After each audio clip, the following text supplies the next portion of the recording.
Current relationship with Amy, Remulla Escudero, and the cadet was sanctioned. Hindi na cadet ito. Officer was sanctioned. And pre-election survey, wag na natin balikan yung 2022. Okay. And diversionary tactics. Okay, sige. So, unahin ko muna, mamaya na yung mga family members, ha? Unahin ko muna yung Senator Pimentel. Unahin ko muna Senator Pimentel, Senator Escudero, Remulla, sino ba isa? Amy Marcos. Yeah. Wala siyang comment. Senator Mag-Soccer Pimentel, SP lang po. And then, Young Guns. Guns pala, sorry. Okay. So, yon. So, binasa ko yung kanilang mga statements. And nakita ko doon ay puro unusual, unbecoming, unhinged. Ano yung isang nila? Esperanza, ma'am. Hindi, may Yeah, unhinged, unusual, unbecoming, unsound mind, and what was the other one? Uncalled for. Meron pa isa. Okay, si Pimentel was unusual, si Escudero was unbecoming, si Young Guns was Unsound. unsound is Remulla, unhinged is one of those, and then Young Guns is unstable. Unstable, mental unstable. Yes. So, yung lima na yan, yun lang naman yung gist ng mga sinasabi nila. And, unahin na muna natin, dalawa kasi siya eh. One is legal, doon kay DOJ, and then one is a demand for a psychiatric exam doon sa House of Representatives naman. Okay. So, unang-una, ipagdasal natin ang Pilipinas dahil we have a Secretary of Justice na hindi alam ang batas. There is a big difference between talking about desecration a body and actually desecrating a body. Talking about desecration of a body is not desecration of the dead. Dapat sana siguro, as a lawyer, maintindihan niya yon kagad. But apparently, sabi nga ng iba, pag mabilis ka, meron talagang mga mabagal ang pick-up. So, yan yon. And the next one is neuropsychiatric exam. Wala akong problema doon. Game tayo. I will call that neuropsychiatric exam. Pero, let us make this an election issue. Yung Young Guns, I am sure kasi young sila, magpapa-re-elect pa yan. They are running as re-electionists. So, ang gagawin natin, dalawang tests sa akin. Kasi sinasabi nila, unstable daw ako. Paningin ko naman sa kanila, unstable din sila. Diba? Kasi bakit? Aatake sila, pag sumagot yung inaatake nila, nagagalit sila. Tinatawag nilang unstable. Para sa akin, unstable din kayo. Bakit niyo ako inaatake? Diba? So, I will do 2 tests. Neuropsychiatric exam and drug tests. Pero dapat, lahat ng mga Young Guns na kandidato, lahat ng mga congressional candidates ay magpa-drug test. Including speaker, ma'am?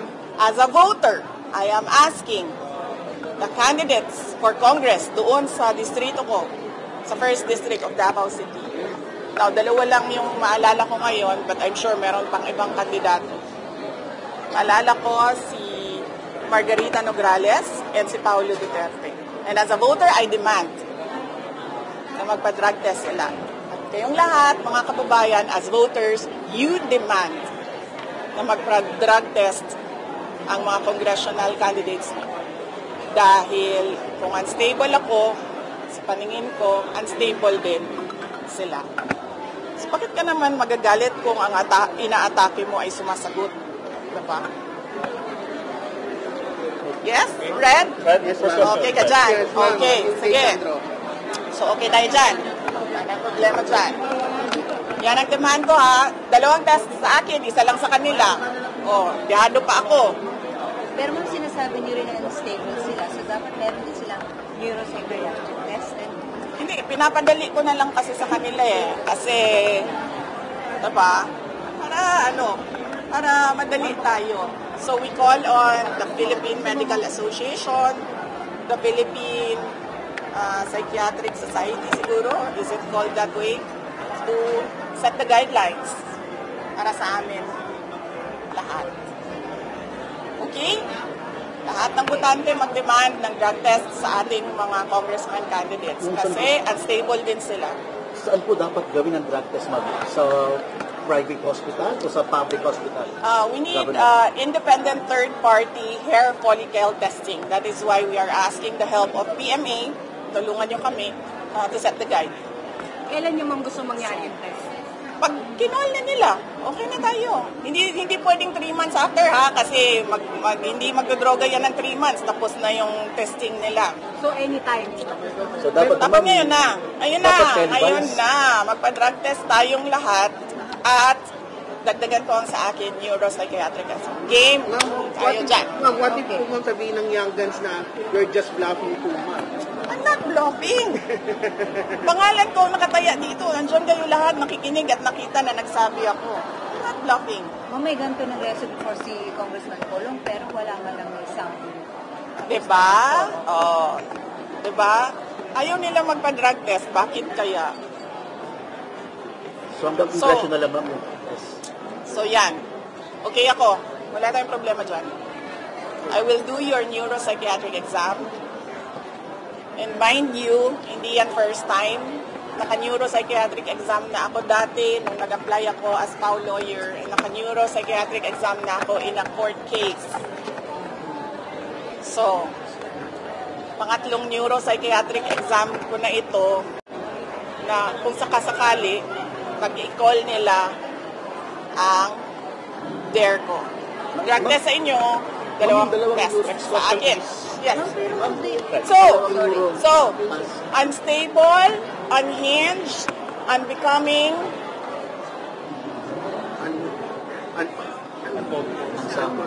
unsound mind. Yes, ma'am.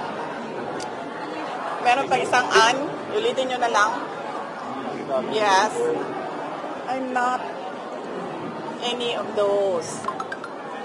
Ang problema kasi ngayon sa mga politiko, they have never seen a politician who has nothing to lose. They have never seen a politician na IDGAF. Kung sa Bisaya pa, bala mo din na makigdumog ko sa kanal. Yan ang problema. Kasi, I am not like them. And ang tendency sa mga ganito na mga tao, sasabihin nila, crazy, lukaret, luka-luka, buang, Desperado, ma'am.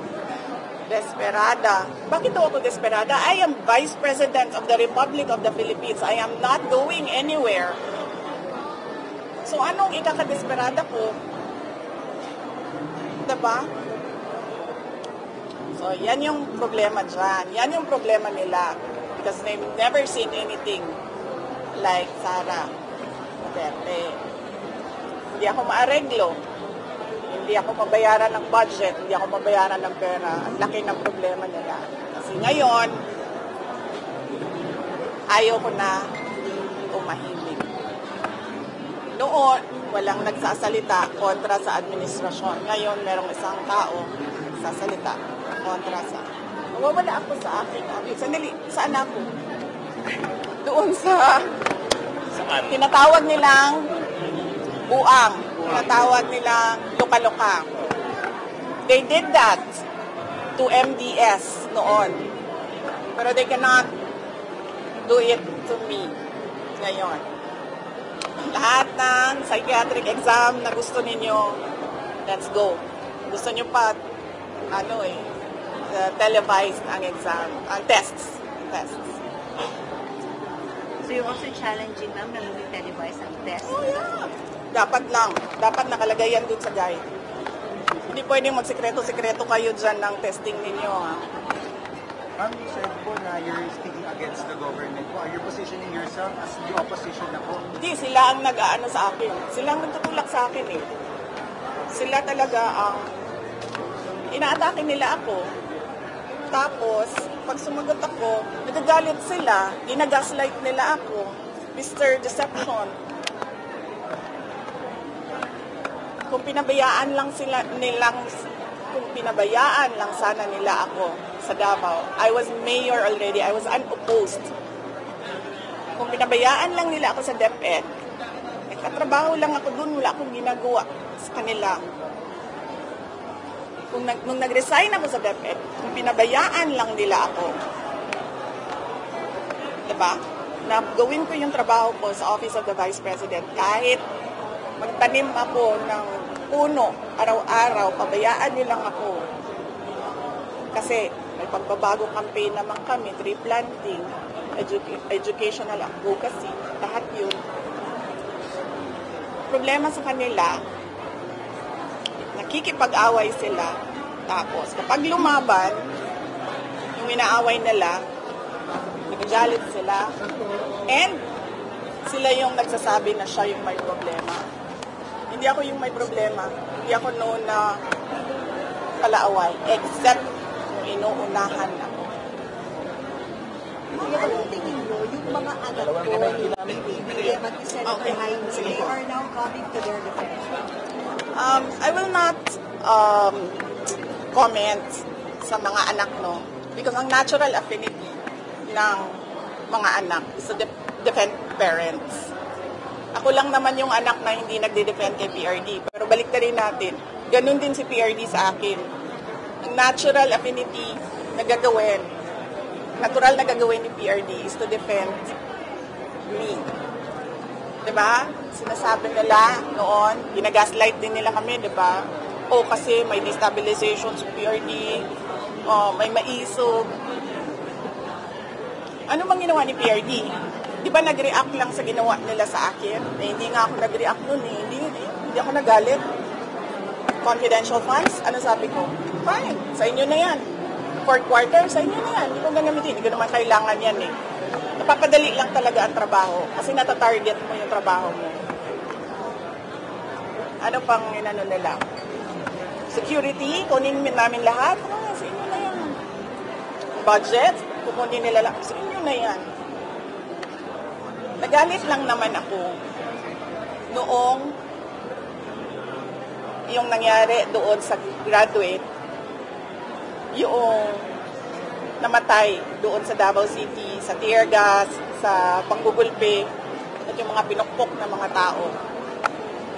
And ngayon, nagalit ako kasi sa paghabol-habol nila sa akin, yung mga kasamahan ko, hinahabol din nila, excuse ko na lang, let's give them privacy, but one is already in depression, one is already contemplating suicide, one is in the hospital, may isa hindi nakakatulog. I agree sa pagmumura, ha. Hindi dapat magmura kasi may mga bata naririnig, pero gago talaga yan sila. Ako, wala akong problema. Pero yung ibang mga tao dyan na hindi politiko, na hindi naman nila hinahabol, pero ginigipit nila. Ma'am, pulot How dulo is your ng pag-atake. relationship with Senator Pulot dulo Amy ng Marcos pag-atake. now? Walang dulo na pag-atake. Politics. Politika. Ano yan? Sinabi ko sa inyo, perpetuation in power yan. Gusto ko sana i-take up si Martin Romualdez pero nag-promise ako sa inyo, di ba, na another time si Martin. Oo, sa susunod na.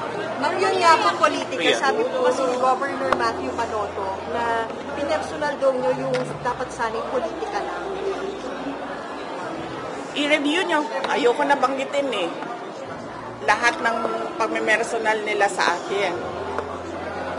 Pero i-review ninyo lahat ng ginawa nila sa akin. Sila ang nauna. Kayo ang nauna. Bakit? Because of envy and jealousy. Yan lang sisira sa bansa natin eh. Ma'am, are you talking here ng sa akin alam ng confidential fund? Hindi. Nagsimula ito pag-resign ko sa Lakas. Diba? Remember? Sinabihan ko siya. Martin. O, sa ibang araw na. Kasi madami na kayong material. Ma'am, for the record, what is your relationship status with Senator Amy Marcos? And nag-usap na po ba kayo after that? After nung press con, tinext ko siya. And she was cold. Cold. Malamig. And then, meron siyang sinabihan ng common friend namin na naiinis siya sa akin at kay BBM. And then, sinabihan ko yung common friend namin. Sabihin mo sa kanya, huwag siya mainis sa akin at kay BBM. Mainis siya kay Lisa at kay Martin. Pero ano ba, friendship over na ba kayo ni Senator Amy? Or ano ba, it's just a phase? No, hindi ko alam. I cannot speculate on what will happen tomorrow. But as far as you are concerned, ano si Senator Amy sa iyo? Para sa akin, she's a senator. She's a friend. I did not attack her. Alam niyo kasi ito si Remulla, nandun siya sa legal desecration of the dead. Sabi ko nga kanina, di ba? Talking about desecrating a body is not desecration of the dead. It is not illegal. It is taboo. Tabu siya.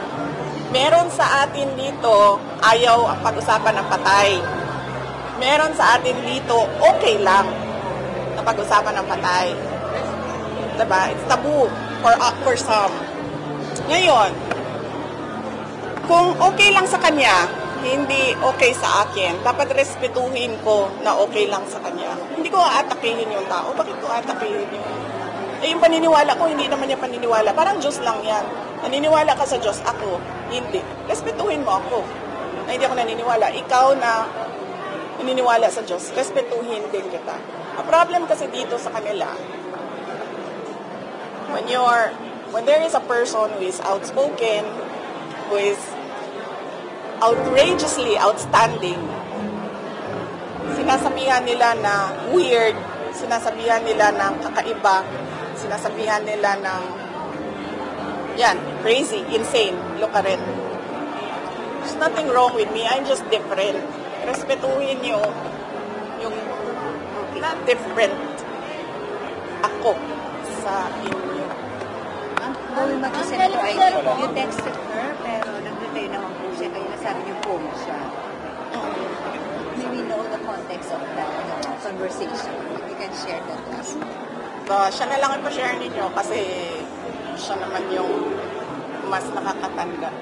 Pero since then, hindi pa yung nakakapag-usap ulit get over the phone lang. Wala na kami nag-usap after nung nag-text ako ng messages. Ma'am, below your message. Alam mo, yan sila lahat. Yung mga nagsasabi ngayon na pinag-uusapan niyo yung patay. Simba ko lang, God forbid. Pag yung sa tatay ko na yan, sigurado ko may bubullshit dyan sa tatay ko.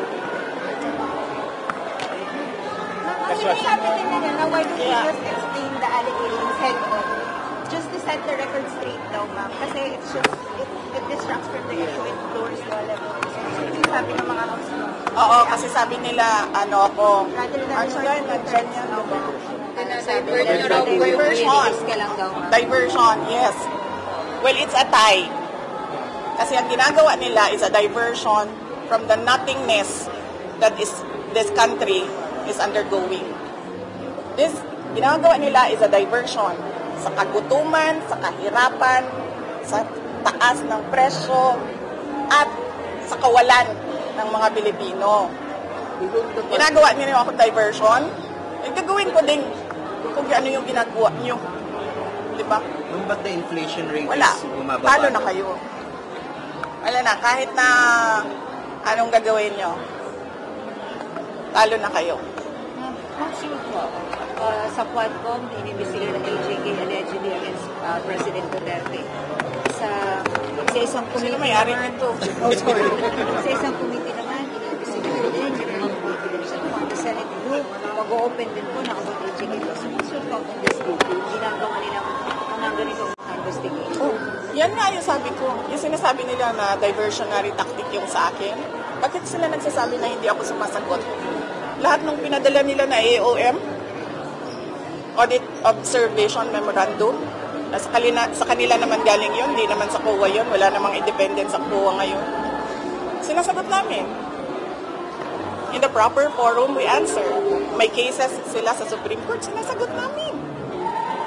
Ayaw ko lang sumagot dyan sa ginagawa nilang circus. Hindi naman ako ang nagmumukhang tanga dyan sila kasi hindi na nila ginagawa ang trabaho nila. And for what? Diversionary. Oy, sabihin nyo sa kanila, gutom ang mga tao. Gutom. Wala silang pambili ng pagkain. If you were to advise the President, kasi mukhang may intention siya tumaten at ano bang advice ni Vice President kay PRRD? Kasi he was invited and at first he signified his intent to attend. Pero medyo masama yung pakiramdam kaya he wasn't able to make it today. Oo. Well, Well, will you encourage or even allow him to attend at the Quadcom? ako ang stand ko personally, tulad ng ginagawa ko. Uma-attend ako at sinasabihan ko sila kung ano yung nasa isip ko. Yan yung stand ko. I don't know with President Duterte. Mamang sinasabi nila, may mga nagsasabi na hindi magandang makasama na itong hindi magandang relasyon ng President, Vice President. Wala na po talagang pag-asa. Listen up 4 years more, ma'am. Alam mo, I agree with that. Totoo talaga yan. Hindi maganda ang nangyayari ngayon kasi ang nangyayari ngayon, puro na lang tayong politika. Ulit-ulit ko sinabi. Nandun pa ako sa kabinete. Noon, sinabi ko na yan. Hindi ako ang problema. Bakit ginagawa ninyong ako ang problema ng bayan? Hindi ako. Imagine, saan ka nakahanap pa ng mga public officials so shocked about me talking about the debt. Pero walang na-shock na there's a foreigner kidnapping in the Philippines right now. And there are daylight robberies na hindi natatakot ang mga kriminal. Papasok na labas. Tapos, magkakagawa kami ng krimen. Walang na-shock. So, bakit kaya? Ako, na-shock ako. I am from Mindanao. Gulat ako. Sabi ko, this is bad. But may going back, ma'am, may pag-asa pa ba? Opo, yes ma'am. Na magkaayos din tayo. Na magkaayos kami. Magkaayos kami nilang lahat. Sige, mag-sorry sila doon sa pamilya nung namatay sa Davao City during the kaguluhan sa loob ng Kingdom of Jesus Christ. May namatay doon. Sorry sila sa pamilya doon. Mag-sorry sila sa lahat ng tinir gas nila, pinukpok nila at binugbog nila sa Tamayong at sa KOJC. Mag-sorry sila sa lahat ng hindi nakakatulog ngayon kasi pinapatawag nila paulit-ulit dyan sa House of Representatives. Yun. Hindi lang sorry na, oh, sorry ah. Hindi. Pangalanan nyo lahat, sorry kayo sa kanila. Pag-isipan ko, kung papatawarin ko kayo, pag-isipan ko pa lang yun. No? Ma'am, Ma'am, kayo ni PDEA. Kelly Momborajo. Pinatawan ng EFP ng parusa yung pagdating ng Pilipinas dahil hindi raw ito Oo. Sabi ko nga noong press con ko, di ba, there's some sort of inappropriate sa ginawa niya. Pero sa kanila na yon, sa organization na yan. As commander-in-chief, hindi dapat ganyan ang reaction mo. Ang dami-dami mong pwedeng reaction, pero hindi dapat pinagtatawanan ninyo ang bata. Especially, ang bata who swore to give his life to this country. Sa AFP na yan. Pero ikaw, as president, diba, walang nagulat na may foreigner kidnapping. Walang nagulat nung nagsabi ako, matapobre ang presidente. Pero lahat, nagkagulo na sa desecration of the dead kuno na hindi naman. It's taboo. Hindi siya krimen. Ma'am, kayo ni President Marcos, may pagkakataon pa ba magkaayos po kayo? Sabi ko nga kanina, silang lahat, pag-sorry sila doon sa lahat, nag-iisipan ko. Ma'am, actually sa press halata ang galit, ang pagtubingin kayo at initin. Bukod sa binanggit nyo na nag-umpisa na toxic ng relationship with them during that graduation, anong pinamumuta ng galit na nabuti kayo? Siya ang Pangulo, hindi niya kontrolado ang lahat ng tao sa gobyerno at yung bansa. Ako ba Pangulo? Sasabihin ko na, magtrabaho na tayo lahat. Ilan na lang? Ilang years na lang? 4 years na lang? 4 years is a short time for a president. Ma'am, do you honestly believe na he knows everything? He is in control of everything that's happening?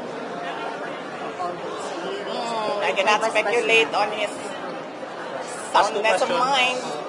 Ma'am, sinasabi po ng mga House leaders naman po kasi na ginagawa po ni Pangulong Marcos ang lahat ng kanyang ginagawa to raise the Philippines na global stage as parang iniiba nilagay yung difference niyo between the President and you, ma'am. Ano po masasabi niyo po doon sa comparison between you and the President? Ano bang nire-raise nila sa global stage? Saan doon? Kasi we're not hitting our targets. We're not becoming a middle-income country. Anong na-raise? Well, pinopromote po yung West Philippine Sea and all, yung issues doon. Well, that's geopolitics and that will be in another, madami na kayong material. Next question, Jason. Ma'am, tungkol po dun sa pagpunta niyo sa Baclaran, ano po masasabi niyo na sinabi po nila parang ginawa niyo lang yung to gain sympathy from the public? Ano bang ginawa niyo doon pala? Opo, yun po muna ba ang ginawa niyo doon? Ayan, kasi yung problema sa kanila kasi hindi niyo ako kilala eh. Kung sa Davao yun, hindi ako papansinin eh. Diba? Kung sa Davao yun, sa Davao ginagawa ko yun. Hindi na ako pinapansin ng mga Davaoenyo kasi normal sa kanila yun. Bakit ako umabot sa Baclaran? Kasi di ba nag-trick or treat ako? Kailangan ko nung butterfly na gagawing corona. The next day na yung trick or treat, wala pa akong corona. So sabi ko, maghanap tayo sa sidewalk ng mga butterfly. Umabot kami sa Baclaran. Ma'am, sa nangyayari ngayon sa politika? Totoo yun, di AI yung TikTok video Ako yun. 3 videos yan. Sabi nung kasama ko, sabi niya, content creator na ako. Sabi niya, pwede mo bang tulungan yung account ko? Oo. Well, hindi ko alam kung paano kumita. Pero sinabi niya, content creator ako. Kasama namin yun. Pwede mo ba ako tulungan? Sabi niya, i-promote mo yung account ko. And then sinabihan ko siya, anong kailangan ko gawin? Sure, sabi ko, maliit na bagay. Anong kailangan ko gawin? Sabi niya, sumayaw ka lang. So, tinuruan nila ako, and then sumayaw. Ma'am, sa nangyayari po ngayon sa politika, ano yung payo natin sa ating mga kababayan? payo ko sa mga kababayan natin, sa mga nangyayari sa politika ngayon, ay mag-demand kayo sa mga kandidato sa susunod na taon na eleksyon. Mag-demand kayo sa kanila.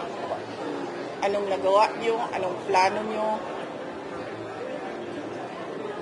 Magpa-drug test kayo.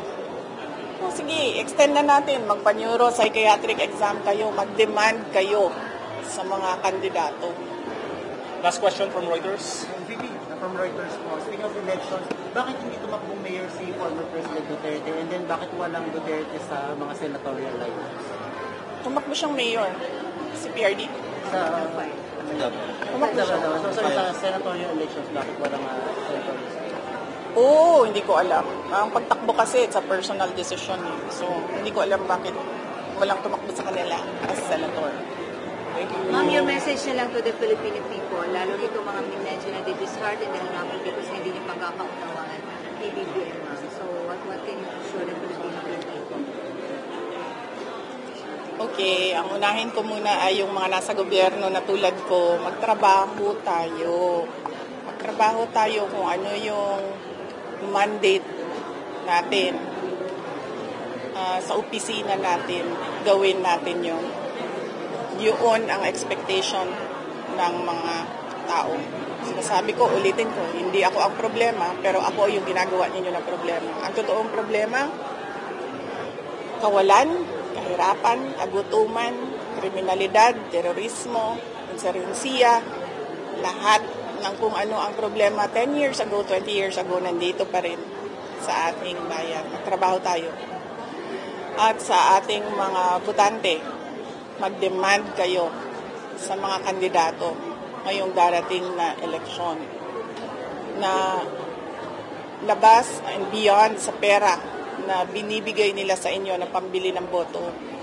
Ano ba talaga ang magagawa nila para sa inyong lugar, para sa ating bansa?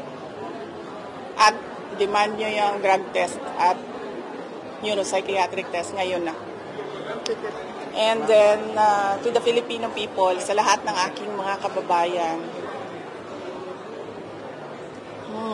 hindi tayo uusad kung puro korupsyon, politika, at pang-aatake ang gagawin ng gobyerno. Ang ginagawa ng gobyerno, they silence people. Talk about the truth, the harsh truth. Kaya dapat ay i-demand nyo sa gobyerno, magtrabaho kayo sa amin. Demand nyo yan sa amin, magtrabaho kayo. Para we see a better Philippines in the next year and in the years to come. As I said, I am nothing of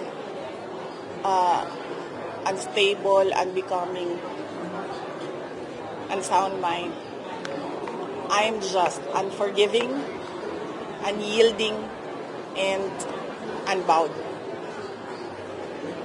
Okay. Thank you, Obit Media. Salamat. Thank you, ma'am. Ma'am, seats. Bye-bye, Mike. Bye-bye, Mike.